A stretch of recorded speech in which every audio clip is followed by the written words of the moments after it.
In this section of our tutorial, we're going to start looking at Ableton Live's ability to create racks or groups of devices and store them as a single entity. This is a great asset, and if we think about in the real audio world, they use a hardware rack to mount a series of devices together and leave them cabled and being able to work as a group. We're going to do that and a bit more when we work with groups/racks within Ableton Live.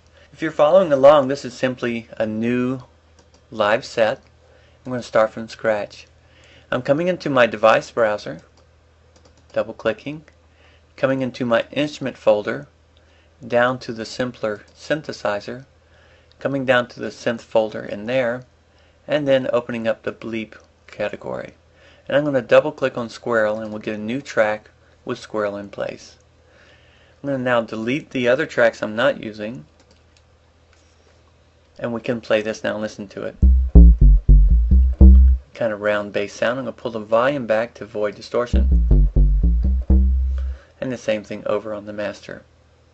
So we've got this device. I can come in here and make some adjustments. I could say let's increase the amount of LFO that adjusts the pan. Let's turn on the LFO and then crank that up. And I'm going to bring the LFO speed down. That's a bit good. So I've got that in place. I like that. Next I'm going to come up here and add an additional device. So I'm going to double click to reset the device browser. Come into audio effects and let's see what happens if we add a chorus device to this. So I'm going to open this up. Let's try just a standard chorus. Double clicking.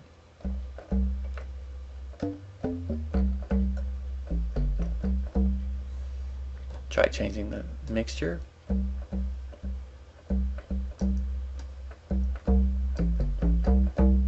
We get more of a tubular sound now with some effect. I'm also going to use a little bit of reverse polarity. And I'm liking that combination. Then it's exactly the time to make a rack. I'm simply going to shift click on both of these. They're both selected. We can see the highlighter of the title bar is changed colors. Then right click and choose group.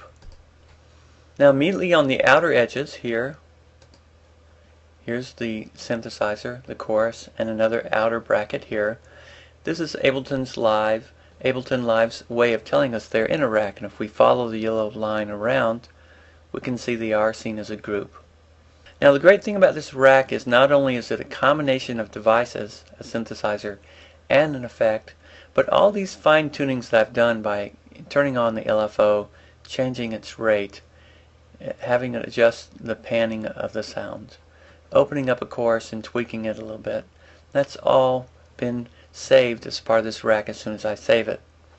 Now to save one, we simply come over here to the outer bracket, down to the bottom we see the disk icon, and that's the way to store any changes or save any preset you may have created for yourself. I click on that and I'll call this, let's see, SLS Squirrel.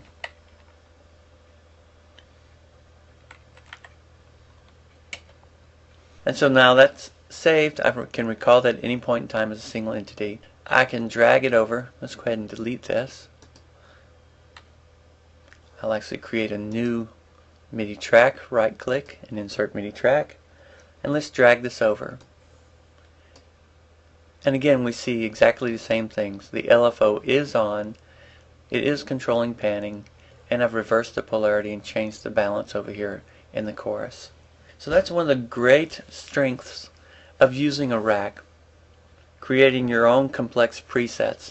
So far we've only used just one simple device for making a sound and then one audio effect. But it can be much more complicated than that as much as we want. Okay, next we'll take a little bit different look into Ableton Live 7's racks.